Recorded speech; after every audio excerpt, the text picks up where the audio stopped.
Let's see how we can write hyperbolic functions in terms of a plus ib. That is in the form of a plus ib. So let's take cos inverse of x plus iy. We have to write it in this form, a plus ib. Okay. So here we have to figure out what is a, what is b. Now let's do it. Let's say cos inverse of x plus iy equal to a plus ib basically implies that x plus iy is equal to cos of a plus ib, right? We know the identity for cos a plus b, right? So that is cos a cos b minus sin a sin b, right? So here b is ib. Okay, now we also know that cos ib is nothing but hyperbolic cos of b minus sin a. Sin ib is what? It is I hyperbolic sin b, and this I we can take it to the beginning. So now here we have x plus iv, real part, imaginary part.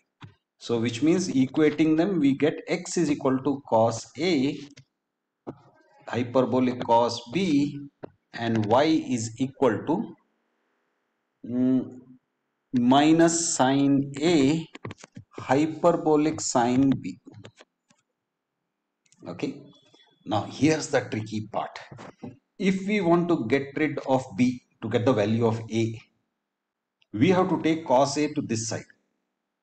So x by cos a is equal to hyperbolic cos b. Similarly, if we want a, we have to bring the sin a to this side. So we get y by sin a is equal to minus hyperbolic sin b. Let's square this. So we square this, we square this, we square this, and we square this. What do we get? We get x square by cos square a is equal to hyperbolic cos square b. Y square by sin square a is equal to hyperbolic sin square b. We need to do something with these two, right? So let's say if we add, what happens? We get cos square hyperbolic cos square b plus hyperbolic sin square b. But will that give us anything? Okay, let's see. If we subtract, what do we get? Hyperbolic cos square b minus hyperbolic sin square b, which means we get 1. So subtract,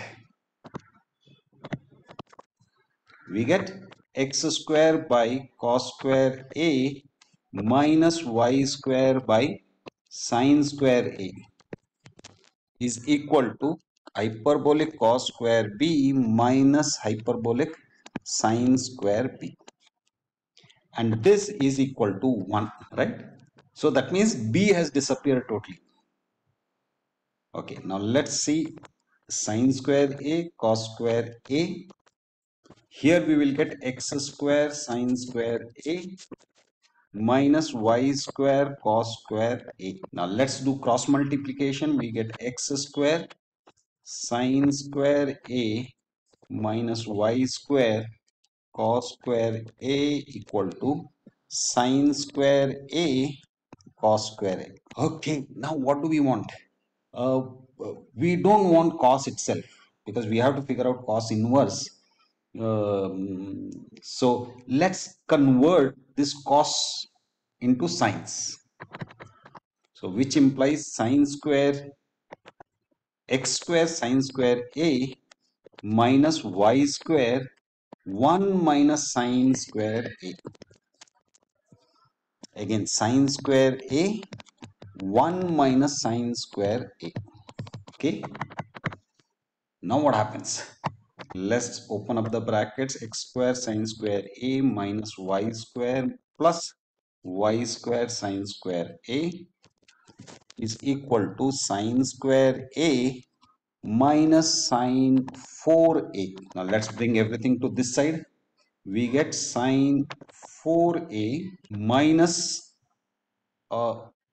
sine square a plus x square sine square a plus y square sine square a minus y square is equal to 0. Now here sine square a sine square a sine square a is common. So let's write this as sine 4a plus let it be outside, which means we get x square plus y square minus 1 sine square a minus y square equal to 0. So which means it is a quadratic in sine square a. So which means we can apply the quadratic formula. So sine square a is equal to minus b. So minus x square plus y square minus 1 plus or minus. Since it is a square, we ignore minus. This quantity will always be positive. So let this be plus. Square root of b square, that is x square plus y square minus 1 square plus 4ac, 4y square by 2a. If we take square root of both the sides, so let's say I remove this square, I get to the power of 1 by 2. And sine and plus or minus, and this sine we can take it to the other side to get a. So a is equal to plus or minus sine inverse of, let's bring this to the front so that we don't start with a negative sign. So square root of x square plus y square minus 1 square plus 4y square minus x square plus y square minus 1 by 2 to the power of 1 by 2. So we have got a now. Similarly, we have to get b. Already given the hint. So let's do that. We reached x is equal to cos a hyperbolic cos b. Y is equal to sine a hyperbolic sine of b. Right? So previously we took cos a to this side. Now we'll do x by hyperbolic cos b is equal to cos a. Similarly, y by hyperbolic sine b is equal to sine a. Squaring first, what do we get? We get x square by hyperbolic cos square b is equal to cos square a. Y square by hyperbolic sine square b is equal to sine square a.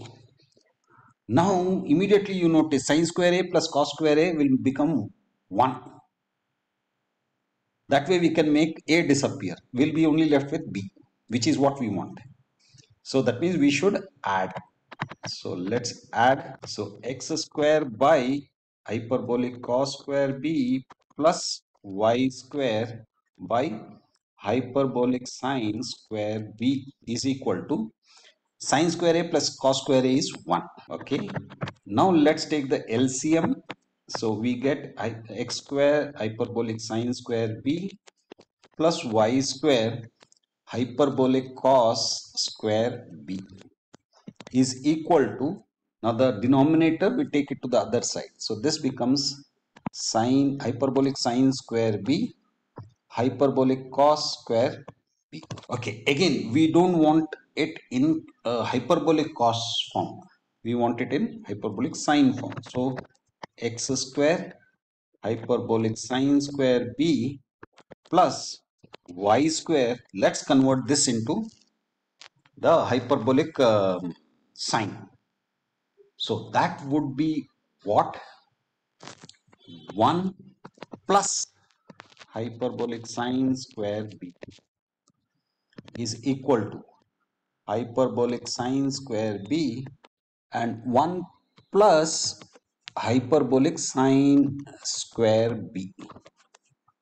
Okay, now let's open up the brackets. X square hyperbolic sine square b plus y square plus y square hyperbolic sine square b is equal to hyperbolic sine square b plus hyperbolic sine to the power of 4b.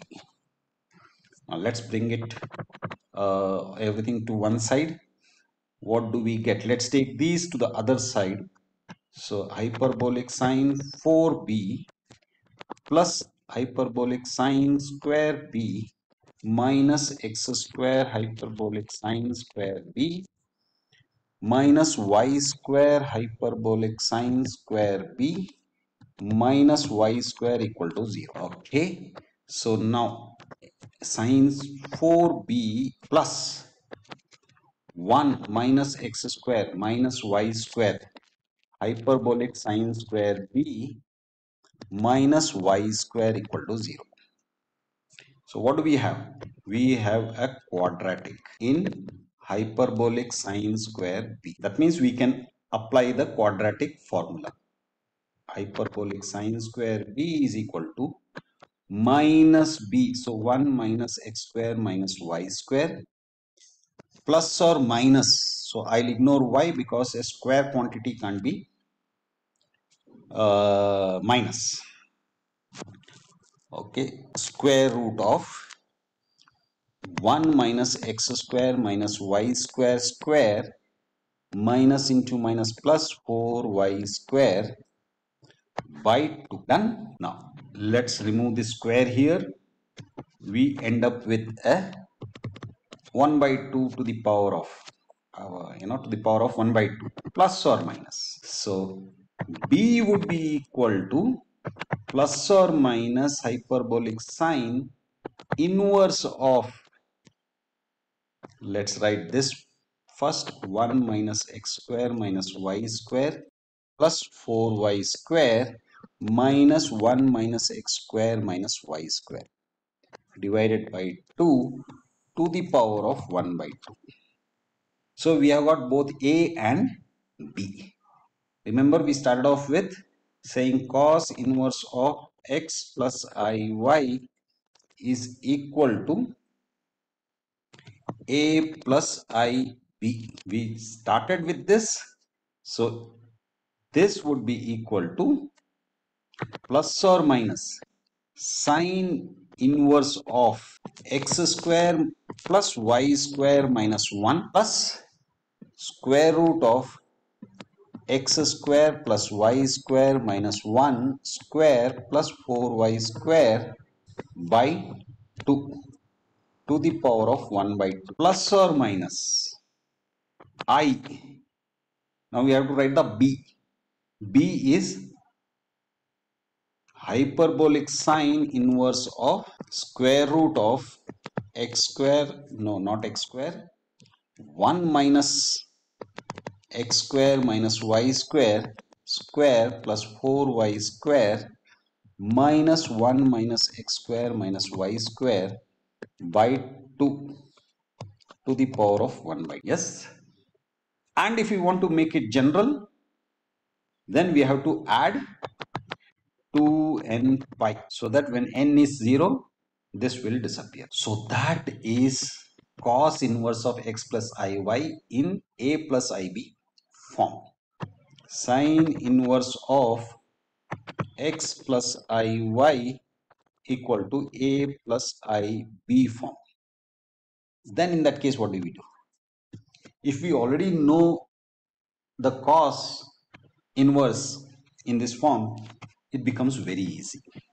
So let's start with cos inverse of x plus iy is equal to, we know that it is periodic, so 2n pi plus cos inverse of x plus iy.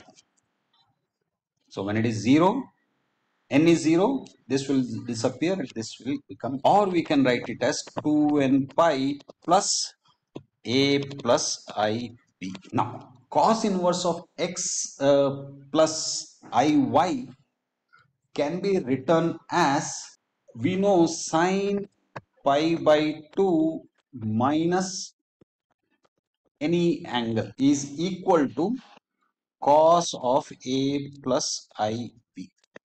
We know that. Now cos of a plus ib, remember, cos inverse of x plus iy equal to a plus ib implies x plus iy is equal to cos of a plus ib, right? So cos of a plus ib implies x plus iy. Okay, now here on the left hand side we have pi by 2 minus a plus ib is equal to x plus iy. So which means sine inverse of x plus iy is equal to pi by 2 minus a plus I, which is equal to pi by 2 minus a plus ib is cos inverse of x plus iy, and we already know this. So that means sine inverse of x plus iy is equal to, now this is where you have to be careful, we have pi by 2, so pi by 2 minus, now we have to write the cos inverse of x plus iy. What is that? Plus or minus sine inverse of square root of x square plus y square minus 1 square plus 4y square minus x square plus y square minus 1 by 2 to the power of 1 by 2. Again plus or minus I, and now the value of b, which is hyperbolic sine inverse of square root of 1 minus x square minus y square plus 4y square minus 1 minus x square minus y square by 2 to the power of 1 by 2, and this. Now because this minus is there outside, what will happen? It will become minus plus. So if I make this as plus, then this will become minus plus and this will become minus plus. That means either both of them will be minus or both of them will be plus. Okay, so we have looked at cos inverse and sine inverse. Now let's look at tan inverse. So hyperbolic tan inverse of x, slightly different. We are going to say this is equal to hyperbolic sine inverse of x by square root of 1 minus x square. Prove. Okay, now what do we do? Let's say tan hyperbolic inverse of x is equal to theta, which implies that x is equal to hyperbolic tan theta. Okay, there's nothing much we can do here. Let's take the right hand side. Hyperbolic sine inverse of x by square root of 1 minus x square. But just now we have said x is equal to this. So let's do the substitution. Hyperbolic sine inverse of hyperbolic tan theta by square root of 1 minus hyperbolic tan square theta. Now let's write those tans in terms of sine and cos. Hyperbolic sine and hyperbolic cos. So what do we get? Hyperbolic sine theta by hyperbolic cos theta divided by square root of 1 minus hyperbolic sine square theta by hyperbolic cos square theta.